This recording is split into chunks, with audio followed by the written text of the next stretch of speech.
Con Tele 13 Radio y todas nuestras plataformas, y lo prometido en el inicio, en la introducción, el ministro secretario general de la presidencia, Giorgio Jackson, esta mañana acá en el programa. Ministro, muchísimas gracias por la gentileza. Muchas gracias, Iván. ¿Cómo estás? Oiga, cónclave tuvieron o reunión, ¿cómo se llama? Digamos? Se le puede poner de muchos nombres. Además, sí. Cónclave es una palabra media religiosa que me tinca que a ustedes no les gusta tanto. Así nos dijeron después. Yo al principio he dicho, no, tenemos un cónclave. Después me dijeron, ojo, que... Y yo dije, ya, bueno, entonces encuentro, jornada. Ya, ¿cómo estuvo?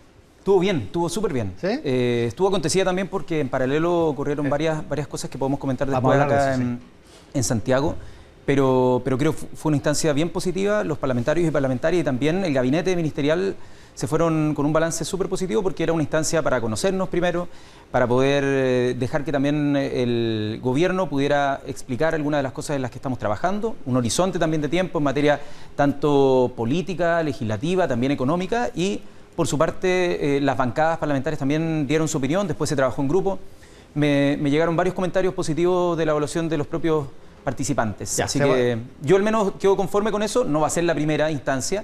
Tenemos que fortalecer mucho... O sea, perdón, no va a ser la última. Pero vamos a tener que mejorar canales para que las cosas funcionen mejor. Ya, oiga, se me olvidó decir que estamos sin mascarilla porque estamos a una distancia... Nos dijeron acá el protocolo, que había todo un tema que nos permitía estar sin mascarilla. De hecho, la tenía acá y me pidieron que me la sacara. Pues, como usted quiera en realidad. Oiga, el senador Huenchumilla dice hoy día en una entrevista en el Mercurio, que acabo de olvidar quién la hizo, por eso no lo menciono, pero dice de Huenchumilla dos cosas. Uno, que si siguen empujando a la DC, los están empujando a la oposición. Y dos, dice que él no se acuerda de un gobierno que a las primeras 2 semanas haya tenido que tener una reunión como de organización, de ordenamiento. ¿Es una debilidad haber tenido que hacerla, haber mostrado que hubo que hacerla? ¿Era necesario hacerla porque efectivamente había desorden en las filas? Era muy necesario hacerla porque la particularidad de este gobierno, además de ser un gobierno que ingresa como de alternativa, de recambio, distinto signo al gobierno anterior, y un primer gobierno, o sea, una de las dos coaliciones, es primera vez que asume como gobierno. Al mismo tiempo, se suma la idea de que son dos coaliciones, lo cual es bastante inédito. Es una situación bastante particular en la historia política reciente de nuestro país, y por lo tanto, la necesidad de poder generar ciertos canales de fiato o de inicio de construcción de confianza era fundamental. Y uno cuando ve que hay una necesidad, hay dos opciones. Una, decir, no, pero chuta, puede aparentar debilidad, y no hacerla, y dejar que todo esas dificultades se vayan incrementando, o decir, ¿saben qué? Es necesario, no hay para qué dramatizar la idea de que haya que... Nos mostraron que tenemos algún problema, arreglemos el tiro. Por supuesto, mientras antes mejor. O sea, yo soy de la idea de que los conflictos hay que enfrentarlos en vez de esconderlos debajo de la alfombra y que después reboten mucho más fuerte. Ya, uno de los conflictos fue el tema de la amnistía. ¿Qué va a pasar con eso, en su opinión? ¿Qué es lo que va a pasar en la sala del Senado? A ver, en la sala del Senado creo que va a haber una discusión que inicialmente estaba mediada por un fantasma que estaba en la sala o un elefante que estaba en la sala y que no se hablaba, que tenía que ver con la discusión de la Convención Constitucional y el impacto que podría tener un debate respecto a este proyecto con lo que están discutiendo las y los convencionales. Y nosotros al menos les tratamos de despejar esas dudas a las y los parlamentarios diciendo, acá hay un proyecto que todas las senadoras y senadores de lo que denominamos oficialismo están de acuerdo. No hay nadie que me haya dicho que vayan a votar en contra, porque además se logró un consenso mucho más amplio y modificaciones en la Comisión de Constitución que lo hacen mucho más acotado. En los del oficialismo no está contando los 5 votos de la DC, claro. Todavía no, oficialismo estoy hablando, claro. Y desde ese punto de vista no hay un problema respecto al contenido, sino que lo que hay es respecto al tiempo. Y ahí yo como recojo la crítica también de que esto, a pesar de que lo hayamos tocado en la reunión con los jefes de bancada, no se les confirmó que iba a entrar y eso pudo generar algún tipo de roce y hemos ido mejorando esa conversación. Lo que sí es que el día martes de la semana a la vuelta de la distrital, hoy día se vence esa urgencia y dependiendo de cómo nos vayan las conversaciones durante esta semana y de la asistencia para poder tener los votos, es que se puede renovar la urgencia o no. Pero eso es algo que dependerá de cómo va. Podría pasar, digamos, que no se renovara la urgencia. Podría renovarse la urgencia, eventualmente, si es que sentimos que en esa votación no están los votos, pero por supuesto que... Ahora, porque tiene 20 votos, los que son los votos oficialistas. Claro, y podríamos, yo diría, contar un par de votos más que ya votaron a favor de este proyecto en la comisión. Por lo tanto, uno pensaría, tiene al menos 21 o 22 votos y necesita llegar a los 26. Y contando el de la Campilla por lo tanto, podríamos... O sea, nos falta todavía conseguir apoyo, pero creo que una vez que las personas leen el proyecto se dan cuenta de que no es el proyecto con el cual se caricaturiza desde el comienzo de la discusión de este proyecto, que efectivamente traía mucho más catálogo de delitos, traía más niveles de de aplicaciones para el indulto y hoy día está súper acotado y eso yo espero que pueda generar mayor consenso. Ya, o sea, a la vuelta de la semana distrital va a evaluar si es que se renueva la urgencia de modo de darle más plazo. Es que se le puede renovar la urgencia y dar una semana más y así ver si es que podemos conseguir los votos, que nuestra prioridad es poder hacer que esto no solamente se vote, sino que ojalá pueda ser favorable. No va a obligar al Senado a votar. Si es que no están los votos el día martes, si no está el quórum, yo al menos soy partidario de que una semana más puede permitir, si es que una semana más puede permitir conseguir los votos, yo al menos estoy disponible. Ahora, el senador Fidel Espinosa decía en Tele 13 Radio el viernes, me parece, decía, bueno, si rechazamos, no solo vamos a tener un problema con la convención, que además quiere fagocitarse al Senado, digamos, sino una parte al menos de la convención, sino que además vamos a cargar con el estigma de todos los que están a favor de este proyecto, ya veremos cuántos son, digamos, pero que de todos los que están a favor, que van a echarnos la culpa de que aquí paramos las cosas. Como dijo Fabiola Campillay, ¿usted está de acuerdo a propósito con eso de que en el Senado separan las cosas, que son gente que está defendiendo sus cuotas de poder, que son una élite? No estoy de acuerdo con que sea el lugar donde se frenan las cosas. O sea, hay una cosa fáctica que tiene que ver con los cuellos de botella entre que son más comisiones en la Cámara y en el Senado. Eso sí genera una dificultad, pero hay casuística para todos los lados. Hay veces donde proyectos que son, por así decirlo, desde un sector más progresistas, no se aprueban en la Cámara y sí se terminan aprobando en el Senado y viceversa. Entonces yo no generalizaría, pero efectivamente hay una discusión sana, creo yo, respecto a qué modelo de Congreso queremos tener. Una Cámara que sea representativa de la población, es decir, proporcional a los habitantes que habitan en los distintos distritos, y otra que represente más el nivel territorial, no sé, como en Estados Unidos, que uno tiene, por ejemplo, a nivel de distrito, algunos estados que tienen muchos diputados y diputadas, o sea, pero que todos tienen 2 senadores. Claro. Entonces compensa porque es, en ese caso, un estado federal. Por lo tanto, es como Estados Unidos, ¿no? Es un acuerdo entre los distintos estados. Solo que allá el bicameralismo es bastante simétrico, es parecido al de acá.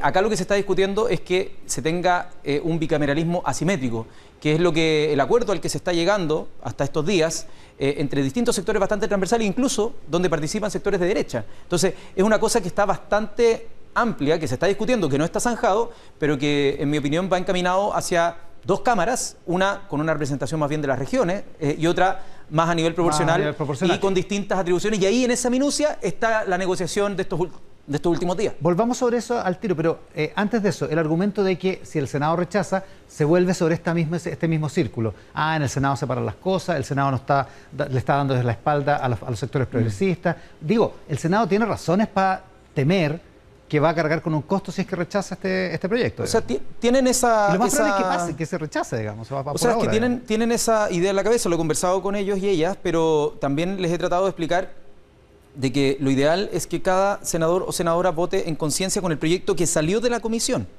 Van a ver quienes están totalmente en contra, pero también mi impresión es que van a ver quienes han visto cómo desde el Ejecutivo estamos tratando de abordar el aspecto de manera integral, tanto con las personas que hoy día han sufrido de mutilaciones o de violación a sus derechos humanos para tener la verdad, la justicia, la reparación, las garantías de no repetición, que es algo bien complejo, pero que estamos muy comprometidos, también en los aspectos de la ley de amnistía e indulto y también con los locatarios y locatarias de las zonas cero en las distintas regiones de nuestro país, con quien el ministro Grau ha llamado personalmente a las distintas organizaciones en todas las regiones para poder garantizar no solamente reparación respecto a las pérdidas patrimoniales, sino también garantizar espacios o trabajar conjuntamente para garantizar espacios seguros. Y ahora, eso es un trabajo que no es de un día para otro, pero al menos hay un compromiso por parte del gobierno. No, bueno, está la experiencia, digamos, lo que vivimos el viernes pasado, digamos, que indica que no es un trabajo de un día para otro. Y lo que sí, en eso es importante, porque son terribles las imágenes que hemos visto de esta especie de asedio que hay a un local en particular, en la zona cero de Santiago, ahí en la Alameda, entrando a la Alameda. Y ahí tanto el ministro Grau como la ministra Siches han tenido contacto directo con los dueños, haciéndoles ver que estamos a disposición. Por lo tanto, hay una voluntad del gobierno de tratar de hacer que todos los episodios que derivaron en el estallido social y que a partir de también el liderazgo de nuestro presidente Gabriel Boric y otras personas que fueron importantes en ese momento se encauzaron vía institucional, hoy día puedan también sanar las heridas que derivó ese proceso y poder sembrar una paz duradera. Eso es lo que nos comprometimos también en la campaña. No lo vamos a lograr en 2 semanas ni en 3, pero sí queremos sentar las bases para eso. El orden público no es su tema, pero el gobierno sabe no es su tema como ministro, digamos. Pero el gobierno sabe por qué están protestando la gente que va a la Plaza Baquedano todos los viernes. Hay una consigna que refiere a la libertad de quienes hoy día están presos después de la revuelta, y también hay una demanda muy fuerte respecto al tema policial. ¿Ya? Yo diría que posterior al estallido social, ya después fue la pandemia, todas las protestas que han venido posteriormente tienen esos dos focos. El foco de una rivalidad que existe entre un grupo de manifestantes y las policías, y al mismo tiempo la consigna de que haya justicia por los temas de violación de derechos humanos y también una libertad a quienes hoy día están privados de libertad sin tener juicio, sin que hayan concluido su juicio. Evidentemente a esa gente, el gesto del gobierno de ponerle urgencia al proyecto de indulto, amnistía, no le hizo sentido, no le hizo peso, digamos. Probablemente hay un sector que no le ha hecho peso, pero nosotros no estamos gobernando solamente para las personas que hoy día se puedan congregar en un espacio a protestar y en este caso también a generar hechos de violencia. Nosotros lo que necesitamos es generar un equilibrio donde haya un sentido común. Nosotros sabemos, fuimos partícipes de las manifestaciones que se congregaron de manera muy masiva y también vimos cómo en muchos casos hubo abusos bastante grandes por parte de la fuerza policial en materia de represión y por lo mismo entendemos que tiene que generarse un equilibrio, pero eso no significa que nosotros tomemos parte de una batalla que se está dando hoy día a nivel callejero, en una parte entre civiles y uniformados, y por otra parte, o incluso locatarios, y en otra parte, comercio ambulante, con los mismos manifestantes, en este caso, como fue el caso que sucedió en Estación Central, que fue, la verdad, bastante terrible y que tiene hoy día a una familia y a una comunidad educativa en vilo, porque el joven está, si bien estable después de un par de intervenciones quirúrgicas, no, pero quedó grave, está todavía con riesgo vital. Oiga, ¿qué significa que el gobierno no toma parte? No lo entendí bien. ¿Eso significa que entre los carabineros y los que hacen los desórdenes, los desmanes, ¿el gobierno no toma partido? El gobierno tiene que hacer cumplir la ley, el gobierno tiene que garantizar el orden público y en eso estamos tratando de hacer nuestros máximos esfuerzos porque no es una situación compleja de realizar, sencilla de realizar, pero me refiero a que no toma parte para decir acá lo que están manifestando es lo que tenga que prevalecer, sino que nosotros tenemos que hacer cumplir el orden público y hay una posición política que, si es que nosotros podemos hacer esfuerzos para poder resolverla, encauzarla, y no es suficiente para ello, nosotros no podemos simplemente quedar a merced de lo que sea esa demanda.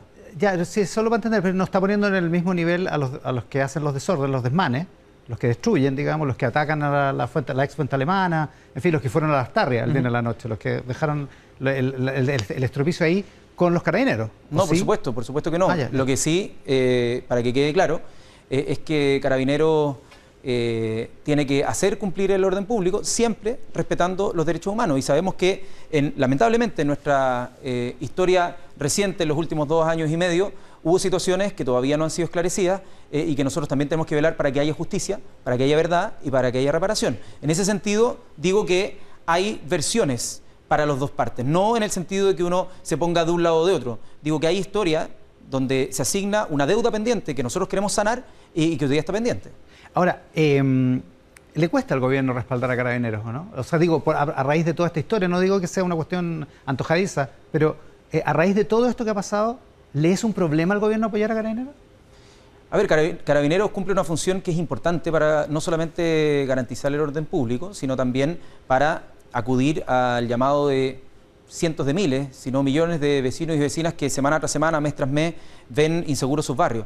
Pero lo que sí nos preocupa, y en general la parte que para nosotros es fundamental, es poder garantizar que eso se haga con efectividad, que eso se haga sin corrupción y que eso se haga respetando los derechos humanos. Y eso ha sido un problema durante los últimos años y nosotros también tenemos el compromiso de campaña de revisar cada uno de esos aspectos y generar una reforma profunda a las policías y en eso, por supuesto, que vamos a estar encaminados en los próximos meses y no podemos esconder del mapa que eso genera una tensión.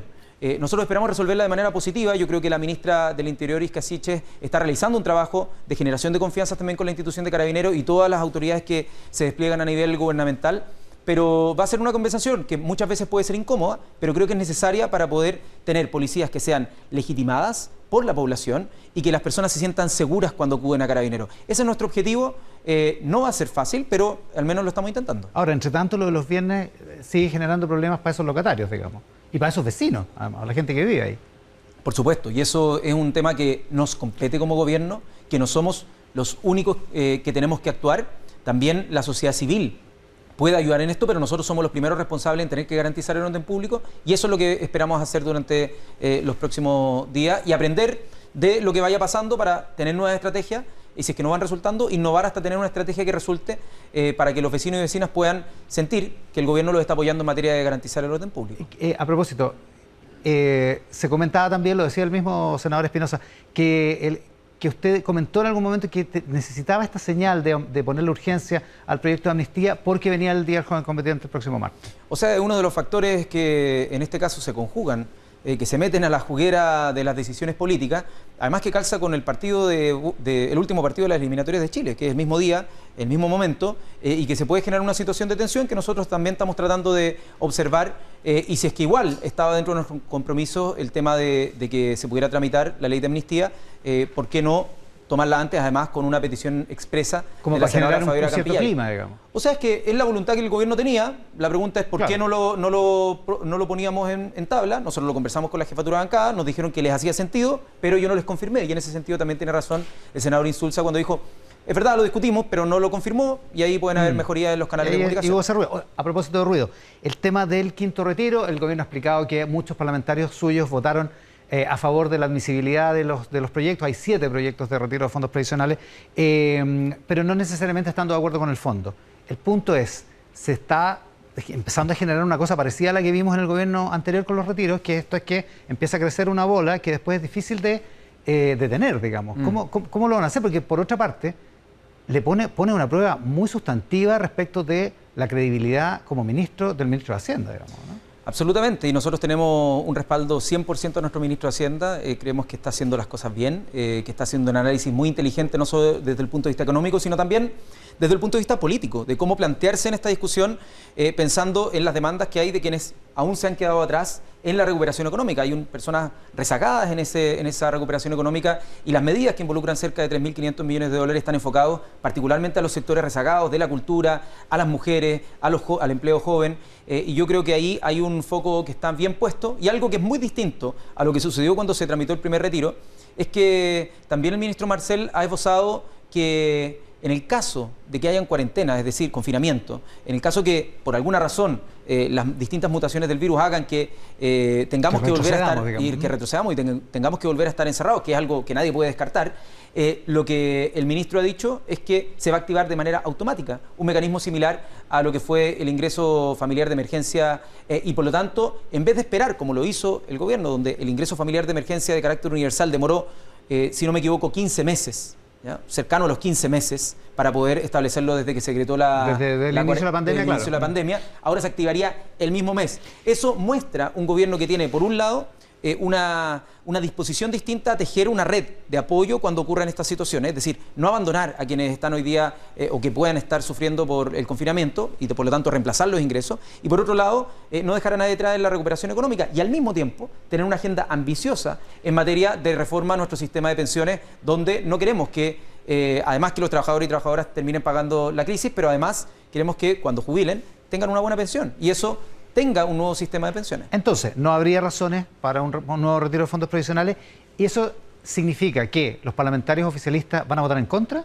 ¿deberían votar en contra? O sea, siempre alguien puede tener una razón para poder apoyarlo, pero, y es legítimo, pero o sea, alguien puede pensarlo, pero nuestro proyecto como gobierno depende en buena parte de que podamos tener un nuevo sistema de seguridad social. Y hoy día, con las alternativas que tenemos, con un gobierno que tiene la voluntad de cambiar ese sistema hacia la seguridad social, no vemos las mismas razones que cuando había un gobierno que quería profundizar el sistema, y por lo tanto donde las personas decían: yo no quiero que siga el mismo sistema. Por lo tanto había una pulsión también de muchas de las personas que acudieron al retiro, que era porque básicamente no quería que las tuvieran las AFP, y que las tienen hoy día también en sus cuentas corrientes. Hay mucho, según los registros oficiales de números, hay buena parte de los retiros que todavía sigue estando en cuentas corrientes, en vez de, incluso, imagínate, la decisión es poco racional porque podrían tener incluso aumento en las rentabilidades, pero no lo hacen por una profunda desconfianza del sistema. Queremos construir un sistema de seguridad social, y eso al menos debería cambiar la perspectiva desde la cual parlamentarios y parlamentarias analizan el debate del quinto retiro. Entonces, no están las condiciones, no están las razones, y además provoca perjuicios, que son los que ha escrito muy ampliamente su ministro de Hacienda, el ministro Marcel. Siempre menciona el 212, o sea, que es que aumenta 2 puntos la tasa del la tasa de interés del Banco Central, ¿ya? Aumenta 100 pesos ¿La monetaria? 100 pesos la tasa de cambio, ¿ya? Y aumenta 2 puntos porcentuales la inflación. Ese es el 212. 212, 100 pesos más del dólar, 2 puntos más de inflación. De tasa de interés. Y 2 puntos más de tasa de interés. Y 2 puntos de inflación. Eso es lo que al menos nos ha mostrado que la evidencia, que uno puede mirar hacia atrás, no se podía mirar hacia adelante, pero la evidencia hacia atrás nos muestra que ese es el impacto concreto que podría tener un retiro, y eso, por supuesto, que es algo que nosotros analizamos hoy día, con todas las otras como análisis político que yo también incorporo respecto al cambio del sistema que están sobre la mesa a la hora de evaluarla. Ya, y si eso es así, con esa argumentación tan contundente, ministro, el presidente, si es que esto sale mal en el Congreso y termina aprobándose, mal para el gobierno, digo, y termina aprobándose, ¿el presidente debería vetar? No hemos tenido esa discusión y yo al menos espero que en el debate parlamentario podamos dar los argumentos contundentes de por qué hoy, en este contexto... que no tenga que llegar a eso. Que no tengamos que llegar a eso, y yo espero que como gobierno podamos desplegarnos para explicar las razones de por qué, en las circunstancias que estamos, con la planificación de alternativa al sistema de AFP para tener un sistema de seguridad social, podamos convencer a un número importante de parlamentarios y de parlamentarias. Pero lo han discutido, está sobre la mesa, digamos. El cambio del sistema, por supuesto, está sobre la mesa. El veto. El otro no lo hemos discutido todavía. Ah, ¿no lo han discutido? No lo hemos discutido. Pero recién me dijo que sí lo habían discutido, ¿o no? No, no lo hemos discutido. Ah, ¿no lo han discutido? No. Ya, pero usted no es parte... Pero usted ¿qué piensa? Creo que tenemos que anticiparnos antes de que llegue esa situación. A propósito, ¿cuándo es el anuncio de ¿cómo se llama? La reactivación inclusiva. Igual han habido cosas que se han estado filtrando por la prensa, porque el día viernes se presentó un borrador inicial. Ese borrador inicial tuvo retroalimentación en mesas de trabajo ahí con parlamentarios y parlamentarias, así que lo más probable es que el ministro Marcel pueda tener, no sé si los próximos días o las próximas semanas, un anuncio contundente en esta materia. Ya, pero pronto entonces. Pronto, sí, ya está bastante avanzado.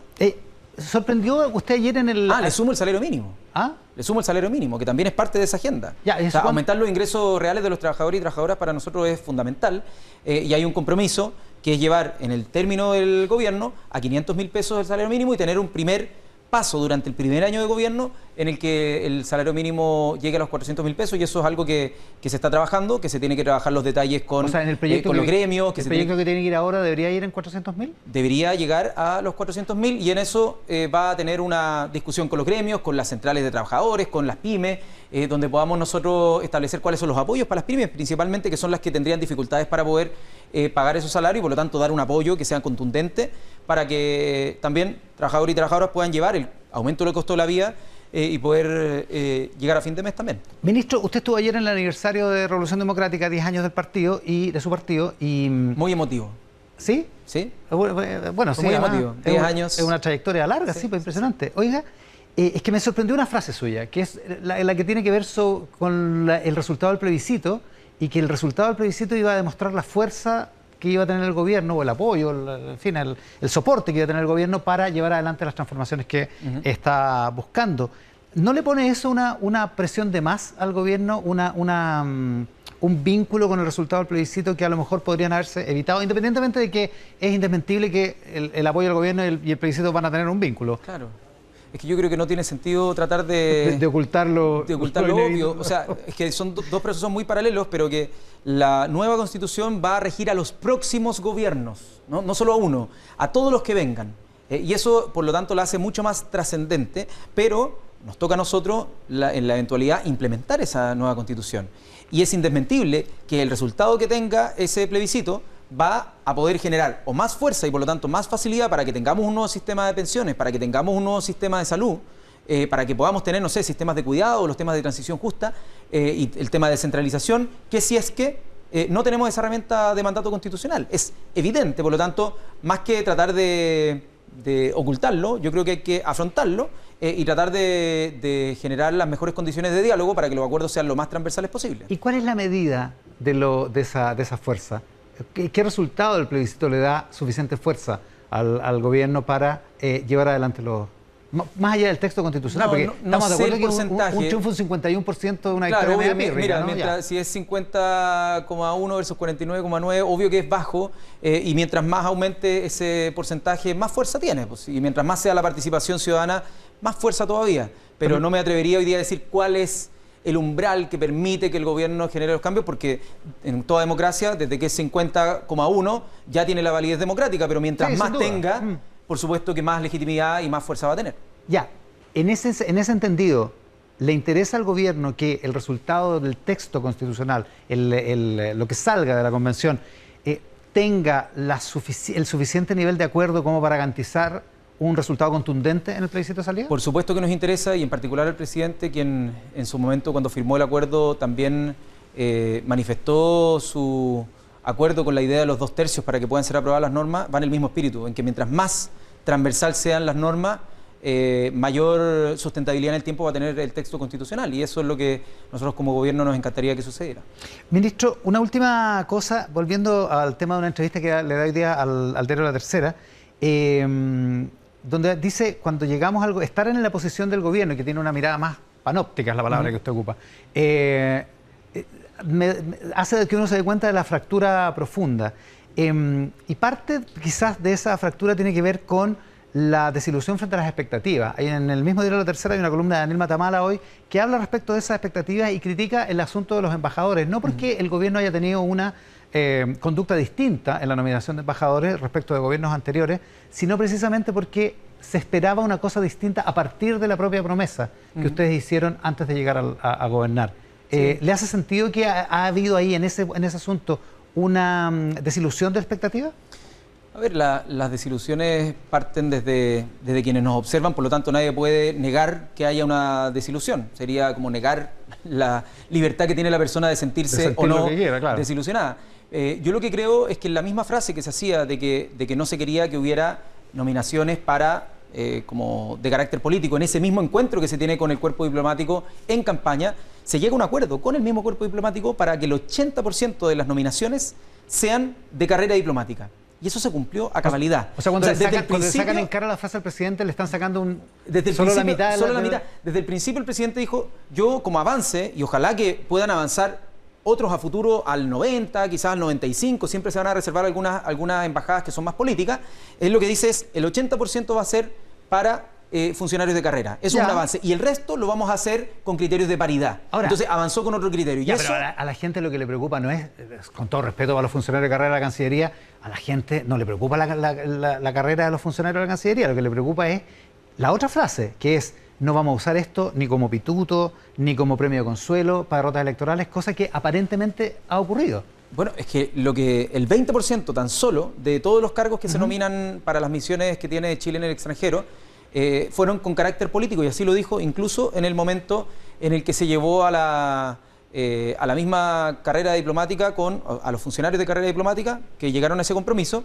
Y por ejemplo se ha criticado, no sé, el nombre de Paula Narváez, y Paula Narváez ha trabajado en la ONU, o sea, es una persona que no llega ahí, fue ministra de Estado, es una persona que puede tener buenas relaciones, además, con los distintos organismos que comprenden la ONU, y por lo tanto no nos parece extraño, más allá de que ella haya ido a elecciones, que no haya tenido éxito en esas elecciones, nosotros creemos que es una persona, por ejemplo, que puede cumplir perfectamente el rol de embajadora ante la ONU, porque ya tiene experiencia en ese cargo. Entonces yo entiendo la crítica que alguien pueda decir, perdió una elección, por lo tanto está haciendo... Porque sacó justo el mejor ejemplo que tenía a su favor, pero ya. Bueno, pero es que es uno de los nombres que está ahí puesto sobre la mesa. Y nosotros decimos, la verdad es que... A la gente se le olvida que fue funcionaria de la Naciones Unidas, por supuesto. Es hoy funcionaria también de la ONU. Ya, pero no, ¿usted no está de acuerdo entonces en que se defraudan expectativas con algunos de los nombramientos de Yo creo que es legítimo que a este gobierno se le mire con una vara distinta, una vara más alta, y eso nos pone mayor exigencia para cada una de las cosas que hacemos. Y me imagino que a medida que vamos dando rodaje, eso va a también redituar en que nosotros, en los espacios de toma de decisiones, podamos tener la crítica y poder mejorar los distintos aspectos. Pero insisto en darle contexto a la frase que dijo el presidente Gabriel Boric cuando estaba en campaña, que se refería a fijar un 80% como avance, y que ojalá, insisto, en las próximas campañas presidenciales alguien lo suba al 85% y ojalá después lo suban al 90%, para que las relaciones diplomáticas tengan una componente de carrera diplomática, pero no neguemos que las relaciones de ciertos países que son estratégicas requieren de un liderazgo político en esos lugares, y que, por cierto, tiene una base de trabajo donde están funcionarios y funcionarias de carrera que ayudan a ejercer esa labor diplomática, pero que muchas veces necesitan la confianza con algún interlocutor o interlocutora con el que te sientas cómodo para poder llevar adelante la política exterior. El ministro secretario general de la Presidencia, Giorgio Jackson, esta mañana aquí en Mesa Central. Ministro, muchas gracias por la gentileza. Muchas gracias a usted y saludo a toda la gente en la casa que nos está viendo. Vamos a una pausa y volvemos de inmediato. Hacemos Mesa Central por la pantalla del 3 en simultáneo con Tele 13 Radio. Volvemos.